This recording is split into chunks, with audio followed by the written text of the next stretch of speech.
Hello, beautiful beings, queens, and some kings that I know that are listening or watching. Welcome to another episode of the Body Love Binge with me, Victoria. Today is a solo episode, and I've written a few notes. Usually I do like a whole blog post with it as well, but this time I've kind of just written a few notes and some bullet points here and there, and I'm just going to speak from my heart. So I have no idea if this podcast is going to be 10 minutes or 50 minutes. So let's see. But I know that it's going to be full of helpful points to help you in any way, shape, or form around binge eating and body image. So let's get stuck in with what to do after a binge, because I am sure that if you are listening to this podcast or watching this video, that like the past versions of me for many years, you know that feeling, the feeling you have in your body, physically and emotionally after a really, it quotes, bad binge. You probably know it all too well. And just to separate this for you, because the reason I'm separating the physical pain to the emotional pain is precisely why I'm going to help you move on from a binge. Let's start with the physical pain. So first of all, and this was everything that I speak from is from experience many times over. So maybe you can relate to most of them, all of them, some of them, or maybe none of them. But the physical experiences I've had with binge eating is a tummy so full and so stretched, it's literally uncomfortable to breathe. And I remember one time I'd eaten so much, I literally could hardly physically breathe. My tummy was so full, I literally thought it was going to pop open, which I know it wouldn't, but it felt like it.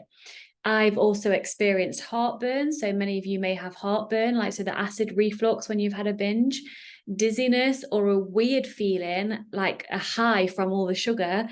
Just one time, I remember I was in Blackpool with my family, good old Blackpool, the seaside resort. For those of you that don't know, it's in England, and traditionally we have fudge in seaside resorts.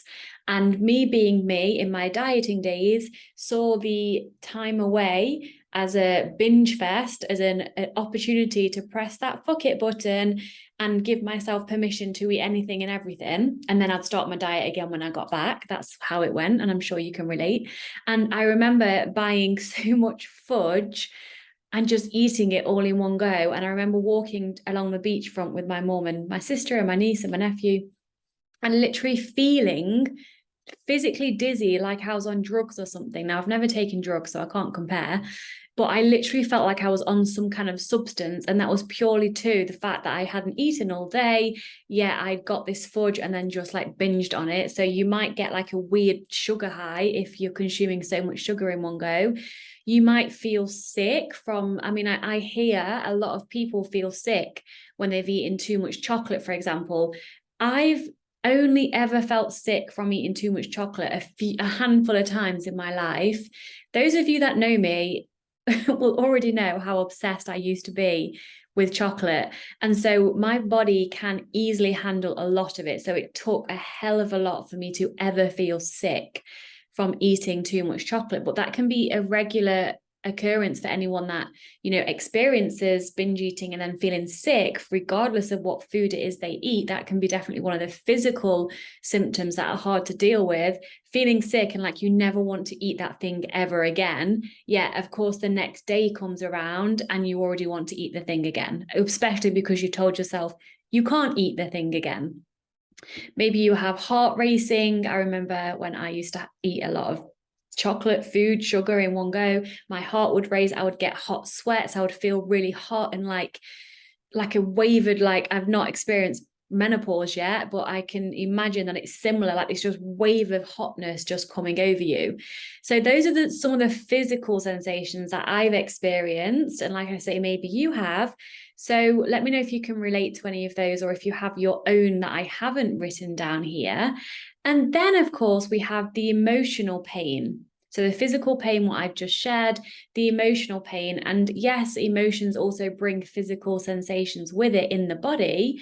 And for you, it might be like a feeling of your heart like not beating properly or stopping, or almost feel like it's broken, or like almost like someone's punched you in the stomach, or you go really hot, or you have something feeling like something stuck in your throat. And these are just from emotions. But the emotions I used to experience from a binge were shame, regret, failure, guilt, something, feeling like I'd done something wrong. So wrongness, self-abusiveness, so beating myself up in my head, embarrassment, hiding all the wrappers and looking at the remnants of what I'd eaten and being like, holy shit, that's a lot of food, and judging myself for it. Sadness, it's happened again. Like, what is wrong with me? Why can't I get this under control? Frustration, to marry the sadness, to pair with that hopelessness, powerlessness, broken. Like they're feeling like there is something wrong with me. And everything in between. The emotional pain hits the hardest in terms of physical pain and emotional pain after a binge. Emotional pain hits the hardest, right? So I want to share with you one of the most powerful tools that I have developed for recovering from a quote bad binge quote, and that is learning how to separate the physical pain I experienced post binge from the emotional pain I experienced post binge. So if you think about it, and speaking from experience, when I really took the time to separate my emotional pain and judgments from the physical pain, I actually realized that the physical pain of binging was really not much more uncomfortable than having to pee really badly, being way too hot or freezing cold, having an itchy rash that's really sore and itchy and annoying, or a hangover or some other physical irritation. So just think about that for yourself too. If you could separate your emotional pain from your physical pain, if you could separate your emotional pain from your physical pain post binge, how would that feel for you? Because nearly all, 99.9%, I would say, of my suffering after a bad binge was due to my emotional pain. The feeling of shame, the pain of that shame, feeling like I had failed again, the paralyzing fear of gaining weight, the knowing of how shitty I'm going to feel the next morning when I wake up and I'm still bloated and puffy and just feeling like with a sugar hangover, the pain of my belief that there was something deeply, deeply wrong with me for not being able to control myself around food. So to take care of our physical discomfort after a binge, this looks like waiting it out, knowing that soon enough, even if it might last a couple of days, soon enough, our body will have processed all the food. Your body knows what it's doing. And physicality, Victoria, what the hell was that? I tried to make up a word, didn't work, did it? Physically, I'm just going to go with that word. We can listen to our body by taking care of its needs. So that might be drinking water, that might be resting longer, sleeping in longer, asking if you can go to work later, like cancelling your plans the next day to take care of you, not to just necessarily hide away. It could be doing some gentle body movement. It could look like going on a walk. It could look like doing some stretches. The physical discomfort does go away pretty quickly on its own once we get back to listening to our bodies. Now, our emotional discomfort can be soothed in an instant via challenging our beliefs around what feeling full means, challenging our moral judgments around food and eating, challenging our beliefs around fuller bodies, weight gain, and everything that envelopes that. That's the key main thing here, in my opinion. Developing a compassionate understanding of what diet culture has put us through and revisiting past body image trauma through inner child work. That's not an instant process. However, the more you do this work, it can simply be a reminder to yourself, like, wait, this is why I feel this way. Revisit something. Like, it can be done in the moment. It's just a process you have to go through depending on how much trauma you've had, but it can be instantaneous. And we can remind ourselves that the stakes are extremely low in the realm of what we eat or what we don't eat. Unless you have a severe nut allergy and you eat nuts, obviously, then the stakes are higher. But we tend to, and I've experienced this myself, of course, we put so much emphasis and so much weight on what we eat and what we don't eat and how full we are and what about weight gain and what about this, and like all this anxiety and stress on just simply what we eat because of the dieting that causes the binge eating in the first place, when actually, if you think about it and look at the bigger picture, if you magically could just let go of your fear of weight gain, for example, then I'm pretty sure your eating behaviors would change, or at least you wouldn't feel the pain emotionally after a binge. You probably wouldn't actually binge. This is the whole point as well. But if you could magically just take the belief that weight gain is bad, I'm a failure if I've gained weight, you might not even gain weight as well, because the fear of weight gain is different to weight gain itself. You can still gain weight and then be fearful of weight gain. So this is another conversation, which I talk about a lot in my previous podcast.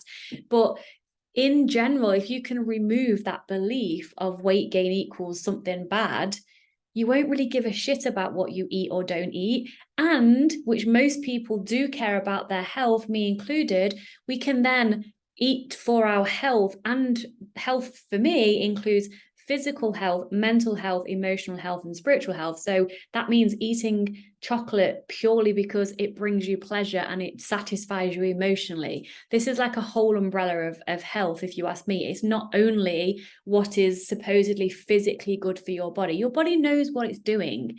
It processes stuff, it digests stuff. It's very clever. So just have a bit more faith and trust in your body. So reminding yourself that the stakes are very low in terms of what you eat or what you don't eat.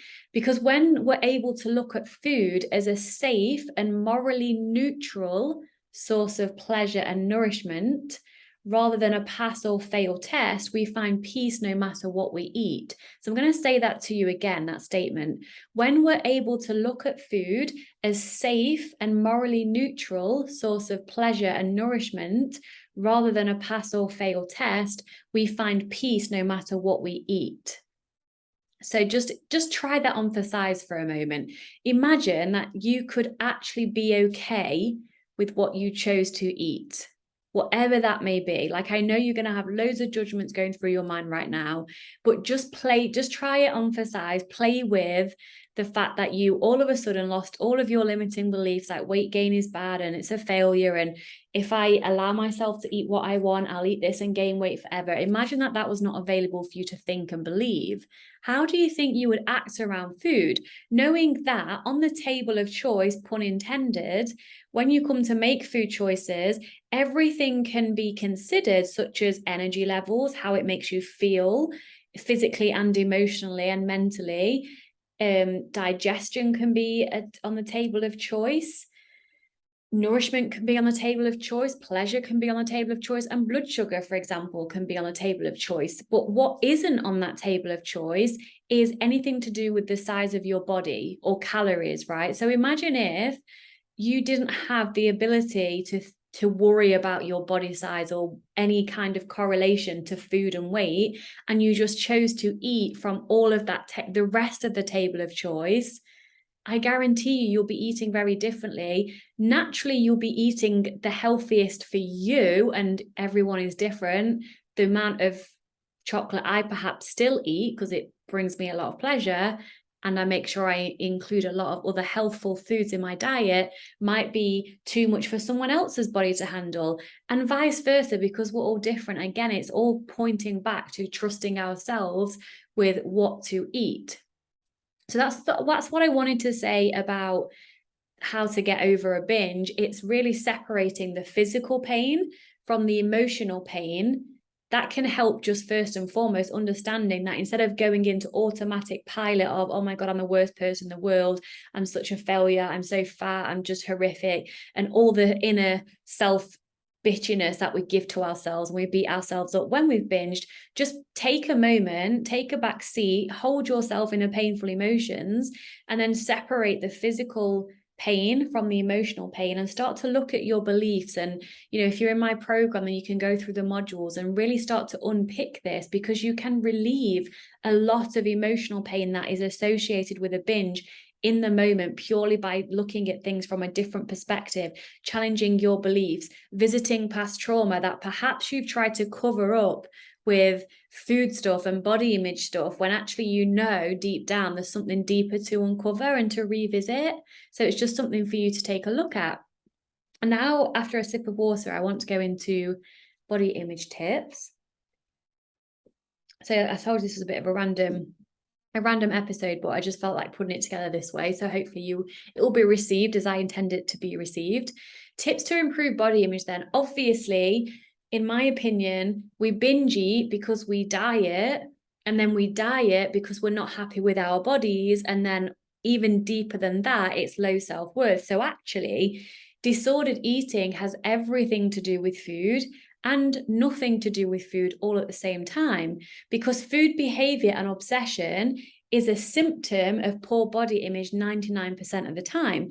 Yes, there's a lot of control comes into it, especially with people with like anorexia, and perhaps bulimia is like a feeling of release. But like through my personal and professional experience, 99% of the time, the root cause at least started with trying to change your body size. And then we turn to food to try to do that. And then that's where the problem starts. So body image tip number 1 is ask yourself why until you find the root of why. So ask yourself why to all sorts of questions. An example, why are you dieting? Or even start from like, why are you binging? And then the answer would be, because I am dieting.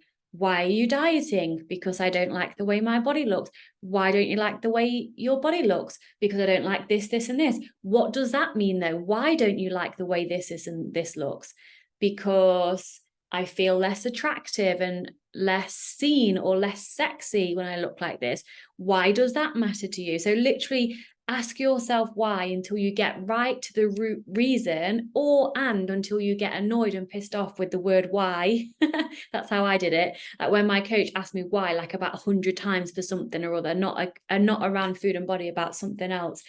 And I was kind of like, oh my God, this is so annoying. Like I'm asked, but then it really helps you get to the root of everything. So people say they don't like their look of their bodies, but then why? Like, what do you make that mean? Why? So take some time journaling this, like I say, until you find the root cause, which most of the time is connected to low self-worth, or the feeling of not being loved or dying alone, or whatever it may be.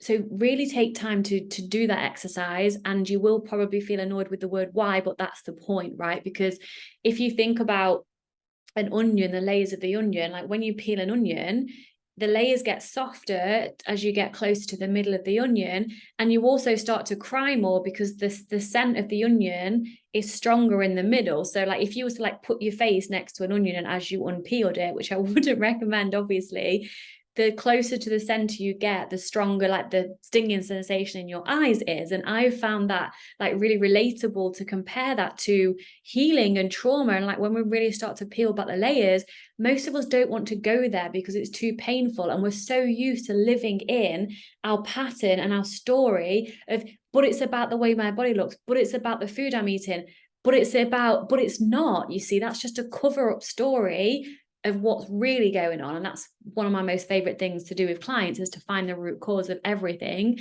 But like I said, the food has everything to do with it and nothing to do with it. So we need to address the food stuff, but that's only the behavior. And so we go a lot deeper than that, which is why change lasts a lifetime other than just short term.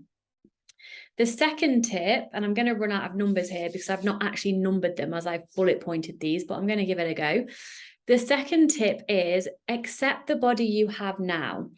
Okay, that sounds a lot easier said than done, but is it, right? If you asked yourself, how are you defining the word acceptance? I want you to look outside now, if you can, if you can see a window, or perhaps you might be outside, or maybe you're at the gym or whatever. Make a point to look at something in your environment, preferably the sky, because this is what I'm going to be talking about, and just look at the sky for a moment, right? Are you accepting of what color the sky is right now? So for me, I can see blue sky with white clouds. Am I accepting of that? Well, yeah. And why can I accept that? Because it is what it is. And why is it okay to just say, why is it easy for me to say, well, it is what it is? Because I can't control the weather, right? There's a key word in there, control. We think we can control our bodies. So therefore, we have trouble accepting what is. We have trouble accepting the bodies we have now because we've managed to probably, quote, control or change our bodies short term, but not long term. So there is like a little bit of leeway in there. When you look outside the window, the sky is grey, for example. Can you accept that? Well, yes, because what would it mean not to accept the grey sky? You're literally just fighting reality for no reason and causing yourself suffering and a headache not to accept the colour of the sky, when who are you to say what the colour of the sky is going to be? Can you look at your body in that way? Even if you're in the moment, in the mirror, in your body that you have right now, and you go to the mirror, if you can do this now on the podcast, when you're listening, go to a mirror and look at yourself, take a deep breath, and just notice and see what comes up for you. If you're fighting or resisting what you see, resisting is wishing reality is different. So any form of resistance is the opposite to acceptance. Acceptance doesn't mean you have to like or love the way something looks, or the way, like the grey sky. Mine isn't grey, it's blue with white clouds, but let's just use the grey sky as an example. Most people would prefer a blue sky with sun in it and maybe a few clouds, depending on what your preference is. You have a preference for the weather you would prefer, but the weather is what it is. So if it's raining, you can either be like, oh, it's miserable weather and it's raining again, and moan about the weather. Or you can be like, oh, well, it's raining, would have preferred it to be sunny, but it is what it is. And then when you go outside, take an umbrella or a raincoat, right? Can you practice that way of looking at the weather with the weather? Because most people don't even do that when it's raining, especially in the UK where I'm from. We say things like, oh, it's a miserable day. Why is it miserable when water falls from the sky? Like, just think about that for a moment.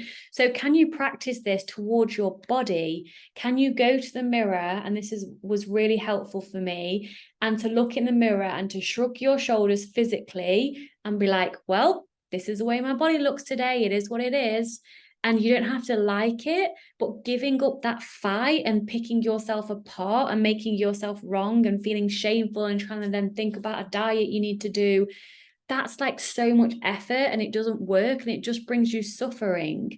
So practice accepting the body you have now, which is just can be done in an instant, but it just takes practice over time. So acceptance is an instantaneous thing.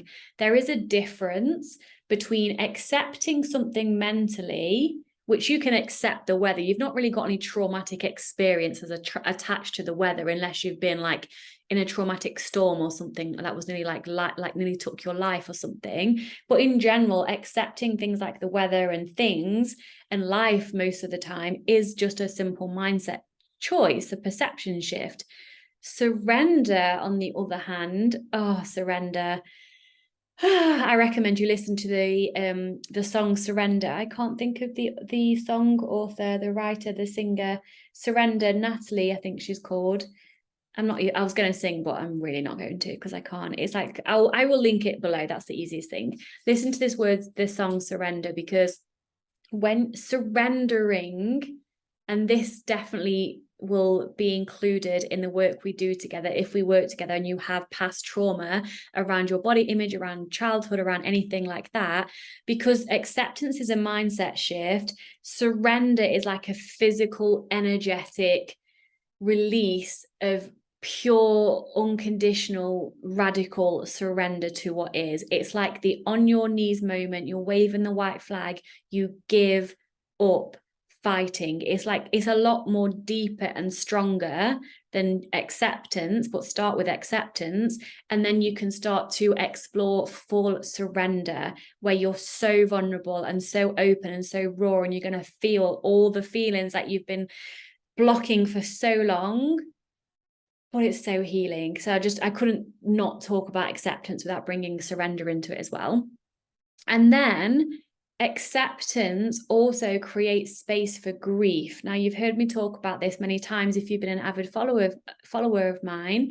Grief is, it sounds a funny word to use with body image, right? Because we normally associate it with the death or losing a loved one when they pass over to the other realm. But grieving your previous body and your fantasy body is such a key part of your body image healing journey, and it's not talked about enough.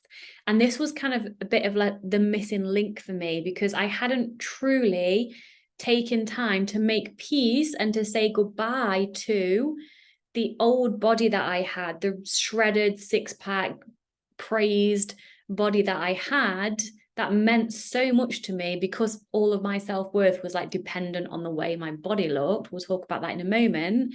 But until I actually wrote letters to my past body, like thanking it for everything it had given me, thanking it for the part it played in my life. And then I wrote my goodbyes, like thanking it for what it was for me, but it was no longer serving me. And it was actually causing me distress, even thinking about and comparing myself to the past version of me. So I invite you to do that for yourself.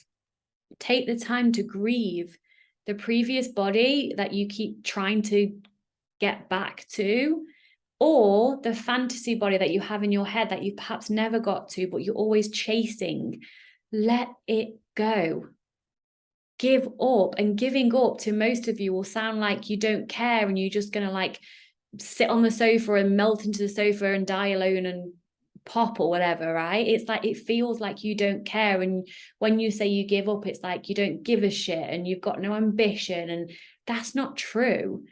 Giving up in this realm is true surrender. And that's like the rock bottom. And then all you do from there is build, but you're a different person when you're building. Otherwise, you get stuck in the same patterns, because how is it going for you continuing to fight?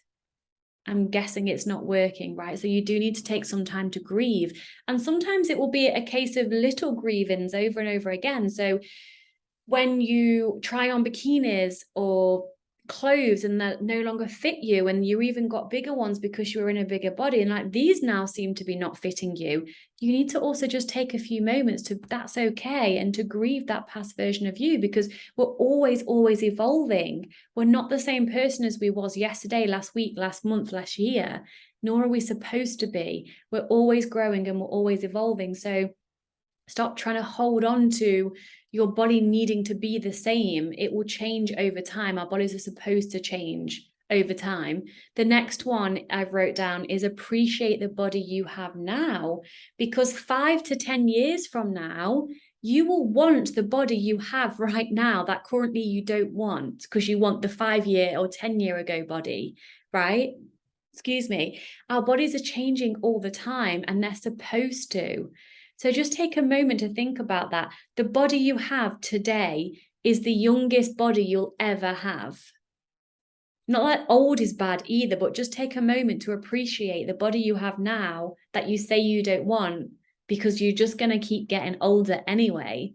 Can you see why it's really a wasted life when all you're doing is trying to control your body size through your food choices and ending up stuck in the cycle? It is not worth it. The next one is to be kind to your body. It's impossible to be kind towards something that you're constantly being unkind to, obviously, because being kind is the opposite to being unkind. So if you're talking to yourself and the way you see your body very unkindly, then how can you be kind to something? How can you feel accepting and love for that thing? So I love to ask my clients to think of their body as an actual person or a separate identity, because it can be very helpful to see your body as you're building a relationship with something, with another person, with a separate identity or something, whatever resonates with you. Imagine your body it's not separate to you because you live inside your body. It's going to be with you for the rest of your life. It's your home, right? But if you can separate it somehow, it's easier to speak to it with kindness and to treat it with love and respect. It's like if you think of a romantic relationship or a deeply loving relationship, let's say a mother-daughter relationship, obviously, which isn't romantic, but it's unconditional love. That's the key, unconditional love. So your mum might annoy you sometimes, or your kid, I'm sure, will annoy the hell out of you sometimes, and you might not like them, but you're still loving them because it's unconditional love. And that's what I would like to invite you to explore with your own body. It might annoy you sometimes, even though it's so innocent and your body's literally just keeping you alive. That's all she's doing for you, which is incredible, really. Without you having to think about it, she digests all your food, she breathes for you, all of the things that our bodies do, which is just miraculous, really. So she's very innocent. She's just doing her thing. Like, you don't have to like her all the time, but you cannot practice body love if you're being unkind to yourself. So just practice speaking to yourself with kindness. It can make a really big difference. Okay, the next one is, I need some water, sorry, is to be in your body. This is a big one again for me as well. Your body is not a billboard, right? Your body is not an object of sexualization, and you were not born to give men boners, right? I heard that from Summer Innanen. She's a body image coach. She's really good. And when I heard that, I was like, oh man, that's literally how I've based my whole entire life. Like, why did someone not tell me this earlier? I mean, it's the culture we live in, like the way I was brought up, blah, blah, blah, the way I did use my sexuality to get what I wanted, all of that, which is what I was taught to do through. So from watching Disney films, I mean, you've heard me speak about this before. The bad one is always ugly, in a larger body, evil, not aesthetically pretty, either really small, like really short, or really big and really tall. You get the gist, right? And then the pretty, perfect little princess finds the man and finds the prince and gets what she wants, blah, blah, blah. So we just need to take a moment to realize how conditioned we are since birth to see bodies and our body as an objectification, not actually being in something. So this was, and it is difficult, but the more you practice, the easier it gets. And it just feels so goddamn incredible. Be in your body. So when you're doing something, like if you're walking, just question to yourself how much of your brain space is being taken up wondering what other people are thinking about what you look like when you're walking. And notice, because nothing can change without awareness first, and then you can practice walking. So like, what does it feel like to walk? Like, I know this sounds weird, but I said to Valter the other day, isn't it amazing how you want to walk? Your legs just walk and they just move without you having to like think about it. But I want you to think about it. Like, how does it feel to put your foot down? Where do you think the energy is coming from to lift your foot up off the floor? Move your hip forward. Like, really connect to being in your body with everything. Like when you're like being intimate with your partner, us women can get so in our heads, which is also why it can be difficult to orgasm as well, because we cannot relax into our body because we're always thinking about something else or worrying about something to do with our body. So what would it look like if you could just let go, surrender, and relax to the moment and to experience the pleasure? I mean, this is obviously, there's a lot of deep trauma that can be associated with this, but being in our bodies instead of seeing them as an object to be looked at or to be compared to others with or to be sexualized. And people will do that. This is a shitty thing. People will look at people as an object or as a sexualized object because of the society we're in. However, once you're in your body and you're no longer doing that to yourself or to others as much as you possibly can, because it's our natural state, it becomes easier. And also, we don't notice when others do it to us because we're not available to that anymore. Everything's a mirror, right? The next one is it's kind of similar. Know that your body image is subjective, meaning how you see yourself isn't how others see you. Therefore, you cannot control how other people see you. Let me say that again. How you see yourself is not how others see you. Therefore, even if you got the smallest body that you could, or whatever it was that you managed to do for a short period of time with extreme restriction, you still can't control how others see you because you'll always be too fat, too thin, too this, too that, not enough this, not enough that. So knowing that everything, in my opinion, is subjective, because we see the world through our own filters, through our past experiences, our traumas and everything. What even is the truth? What even is real? And then another layer to this is body dysmorphia. Many women, myself included, have an experience body dysmorphia, which means you're seeing a different image of yourself to what the majority of the people see. Everyone is going to see you different. Just to clarify that, like I said, every body image is subjective, but to the extremity of, let's say you're looking at someone on Instagram, and let's take size into this so it makes sense. Let's say you see someone who's a UK size 16 to 18 and you perhaps wear a size 12, and then you genuinely think you're the same size as that person. There's nothing wrong with that, but that is body dysmorphia. I mean, like I say, everything is subjective, but this is a real thing. So we can actually see things that is so distorted, because actually it's the scientific and research to prove this as well.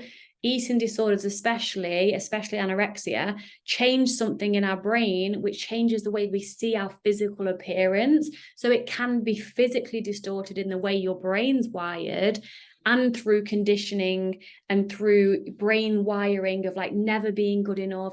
When I went into fitness modeling and got really, really lean, I was so hyper aware of every part of my body.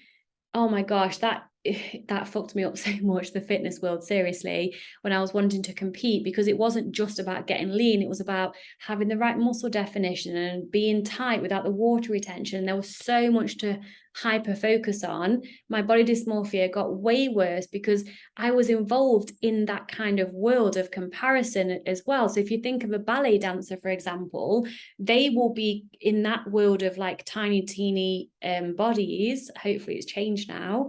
Or dancers as well, like they're very body hyper aware because people are looking at them, and the costumes are really small and they're having to look at their body shape all the time.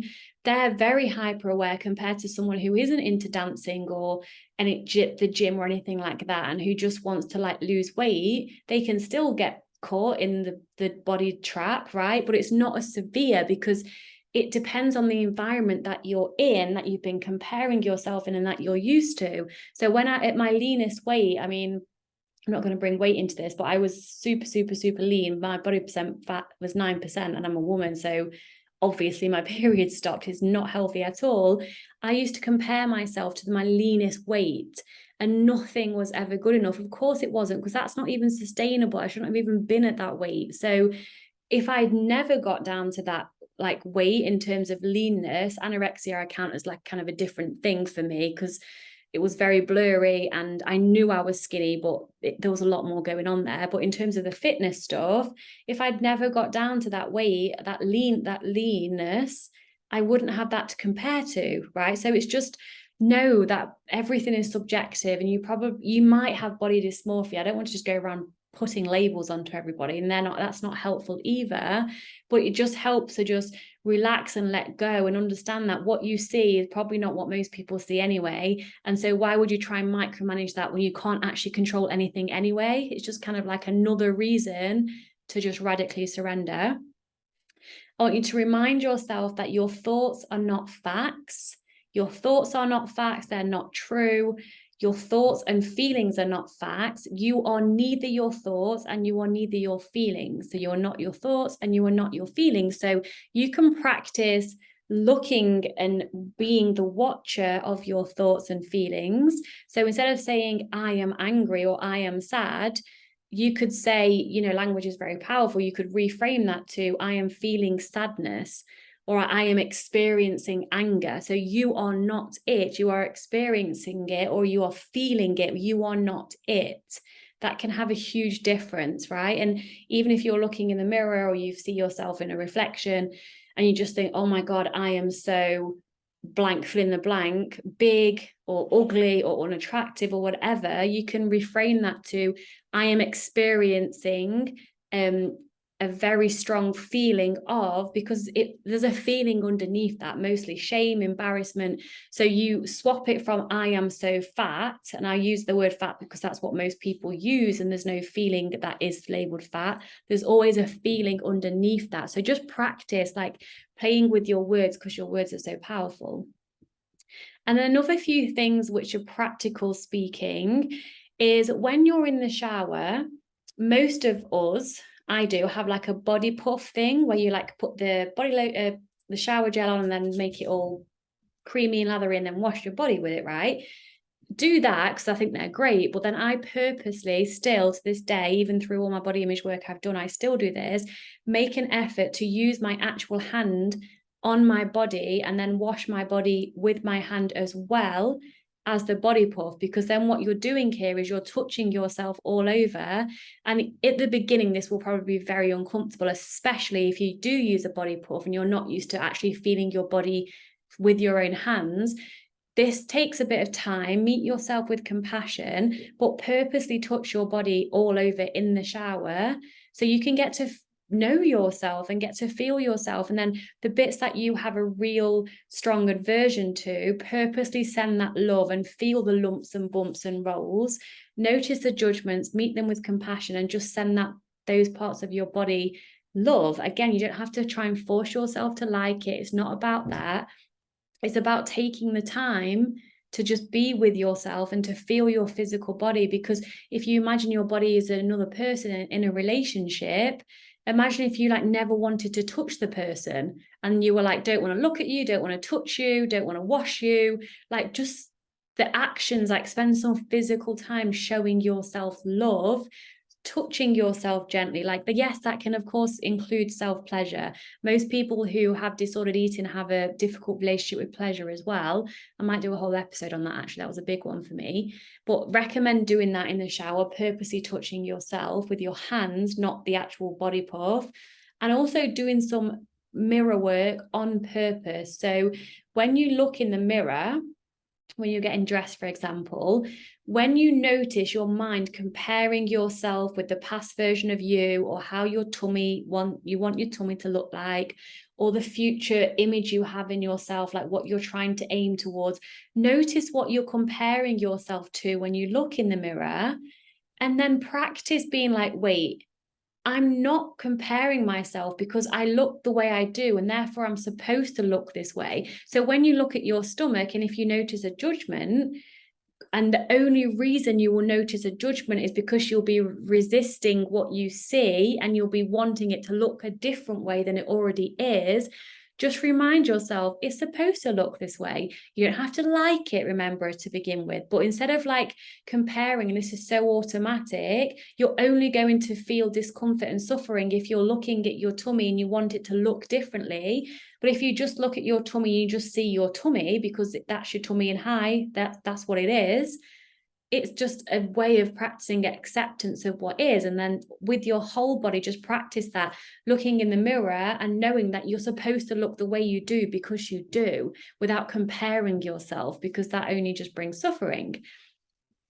A few other things before I wrap this up, and it almost was 50 minutes probably by the end of this. So there you go. I can clearly talk. Stop body checking behaviors. Right. So this is where we do use the words willpower. Willpower does not work with anything to do with stopping yourself from eating, because it's a biological response, and I can go into that in depth. I often do. But you can use your willpower to stop yourself doing a behavior that is self-harming, and it does bring you a feeling of security and relief because it's all about control. But when you notice yourself go into the mirror after you've eaten and checking your stomach, don't. When you've eaten and you just want to either touch your stomach or look at your stomach as if it's all of a sudden going to blow up like a balloon, don't do it. When you go to the bathroom, don't do the little habit that you do. So it's a case of like noticing first, because you can't change anything you don't notice, and then playing a little game of like, how many times can I stop myself from doing the body checking behavior? And it's going to feel fucked up when you don't do it, because that's your safety. It's almost like a bit of an OCD behavior of like needing to relieve some anxiety to do the body checking. Even if when you check your body, you hate what you see, which makes you feel worse anyway, Stop the body checking behavior. It is not serving you. And even if you do check and you feel a bit of anxiety relief, because perhaps you do see what you want, or you've just seen it's like a little niggle that you need to check on, it's not going to serve you in the long run. So I asked myself during my recovery, what would the most confident, self-loving version of me do? Would she be frigging checking her body every hour in the mirror? No, she wouldn't. She would get dressed in the morning, make sure she looked presentable for her work or whatever it would be, wink at herself in the mirror because she knows she's a fucking goddess, and then get on with her day, shining her light and like giving love to everyone she meets. She would not be wasting her time checking her stomach after she's eaten, because she doesn't care about stuff that she can't control anyway, and it doesn't even matter, right? So bring forth your higher self and connect to that spiritual side of you if that resonates with you, because that can be very, very helpful. But ultimately, stop the body image checking behaviors. And then a few things left. Is your self-worth dependent on how you think you should look? What percentage, ask yourself this now, what percentage of your self-worth is dependent on your body image? For me, it used to be like 90%. And that is a lot to ride on what I thought I looked like, because it was never good enough. No wonder I was like mainly unhappy, like in my heart. I would look happy because I was very good at just putting on a scene, right? To pretend I was happy when I wasn't. But just take a time to answer that for yourself. What percentage of your self-worth is dependent on your body image? Because whatever is showing you, that's inviting you to just continue going deeper in this self-love and body image journey, right? 2 more things. I want you to journal this, or at least think about it. Finish this sentence. If I lose weight, then I would ... What would you do? How would your life actually be different if you were in a smaller body? What would you do differently? What activities would you do? Write them down, right? Really do take time to do this. Write down the activities you would do if you lost weight, and then mark them in order of difficulty with a number. So 10 being like really difficult and anxiety provoking if you was to do them now, and 1 being not so much. And then start doing these things now in the body you have now, and start with the easiest one and take your time with this. But this is just proving to you and to like to your mind, if you like, that it needs reference points to look back on in order to take action. And this is where the fear comes whenever we try and take action. When we haven't got a positive reference point to refer back to, the fear keeps us stuck. Yeah, if we just practice going out of our comfort zone, doing the scary thing, doing the thing that we would do when we have a smaller body, or when we say if, because it never comes, right? Or if it does, we put the weight back on again. Because if you want to gain weight, then diet, because dieting is the best way to gain weight over time. That's been proven, and I speak from experience as well. So what would you do differently if you were in a smaller body? And start to do those things now, and you will realize that, wait, I can actually live my life in the body I have now. And for those of you that are in larger bodies and that may experience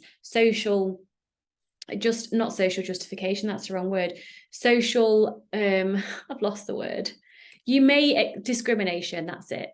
Those of you that can't go to a restaurant and just sit on a chair, or you have to worry about what type of chair you're sitting on, that's not okay, and that must be extremely painful. But then how would you take care of someone who you loved so much who was experiencing the same thing? Would you check with the restaurant beforehand perhaps and check on the chairs? Would you go into the restaurant and explain your worry and then help find a booth to sit on instead? Yes, there's some practical things you need to do to take care of you in your larger body in the best possible way, but you're worth that effort to do those things for you. The world is changing very slowly, and I'm actually a fat activist to support women who experience external barriers in the outside world because of the size of their body. And like I say, that is of course not okay, and it's extremely difficult for someone to live that way. But there's more and more people speaking up about this and living their life in fat bodies, living the best fucking life they could imagine in the body they have, it's not as much of a barrier as you think it is, especially when you've done the healing work within. Because whenever you change on the inside, everything on the outside changes, and you deserve to live a life with full of pleasurable food and pleasurable experiences, whatever body you have, right? And then the last thing I wanted to share is you are not alone in this. You are not alone. It may feel like you're alone sometimes. It may, I do have a few people share with me, and I really appreciate their honesty, that they see me and they understand what I'm saying. They're on board with what I'm saying, but they say, Victoria, you're not in a large body, so then how does it work for me, because I'm in a larger body? The science of what I teach works for everyone of every shape and size, because we are all different. And just because you may see me, I'm not saying you are, but some may see me in still under the umbrella of an idealistic body, whatever that means, that is not to say that I have not experienced so much self-hatred and pain of looking at myself that I used to shower in the dark because I could not bear the pain of seeing myself. This isn't to compare, but just to know that it's an inside job, right? Like I said, when you change on the inside, when you fall back in love with yourself, because we were all born loving ourselves, we see ourselves differently from the outside, and our whole life changes. So it's always how you feel about yourself, not what you actually physically look like. It goes a lot deeper than that. So you're not alone in this. I'm here to support you. If you have any questions at any time, reach out to me. If you would like to go into these concepts on a much deeper scale and be coached by me, either in a group environment or one-to-one, then on my website, you can contact me on there or through social media. There's loads of different ways that we can work together if you feel called to come into my world. All right, beauties, I love you so much, and I will see you on the next one. Mwah.